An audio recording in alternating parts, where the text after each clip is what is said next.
রাধে রাধে বন্ধুরা, আমি এসে গেছি আমার মার চ্যানেলে আবার একটা রান্না নিয়ে। তো তোমরা এইটাকে তো তোমরা সবাই রান্না করো, যে যেরকমভাবে রান্না করো। আমি জানি না কে কীরকমভাবে রান্না করো, তো আমি দেখাচ্ছি আমার মতন রান্না করা। তো দেখো, আমি পাতাকপিটাকে কেটে নিয়েছি। তো এই যে আমি পাতলা পাতলা পিস পিস করে কেটে নিয়েছি ছোট ছোট।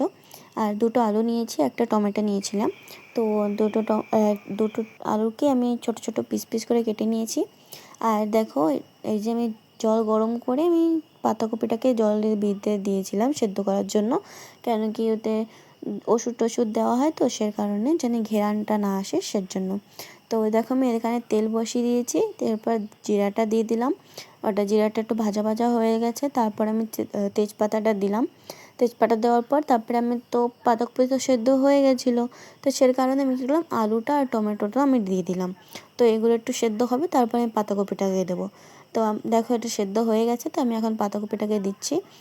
দেওয়ার পর তারপরে আমি এর ভিতরে এখন আমি হালকা একটু লবণ দেবো।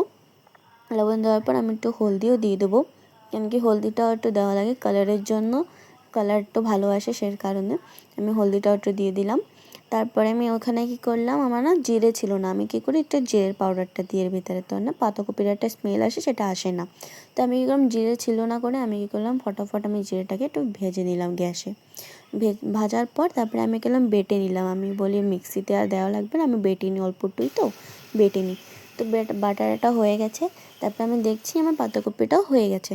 তো আমি কী করলাম, পাতাকপির উপরে দিয়ে দিলাম, দিয়ে একটু নাড়িয়ে চাড়িয়ে আমি কী করলাম, ওটা নামিয়ে নিলাম। দেখো, আমার পাতাকপি আর বিন ভাজা রেডি। তো আর দুপুরের সাম্বার ছিল, মা সাম্বার বানিয়েছিল। তো দুপুরে সাম্বার ছিল, ওটাকে গরম করলাম।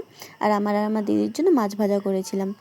এই দেখো, মাছটাকে আমি কালকে একটা ভিডিওতে দেখিয়েছিলাম যেরকম সেরকমই ভাজেছি, কিন্তু আমি এটা একটু কারি পাতা দিয়েছি। কারি পাতাটা দিলে পর না একটা স্মেল যেটা আসে, অনেক সুন্দর স্মেলটা আসে, আমাদের অনেক ভালো লাগে কারি পাতা দিলে। তো দেখো, আমার মাছ এক পাশে ভাজা হয়ে গেছে আর এক পাশে ভাজা হচ্ছে। তো আমি ওর মধ্যে কারি পাতা দিয়ে দিয়েছি। তো যদি তোমাদের এই ভিডিও ভালো লেগে থাকে, তবে অবশ্যই লাইক কমেন্ট শেয়ার করবে। টাটা।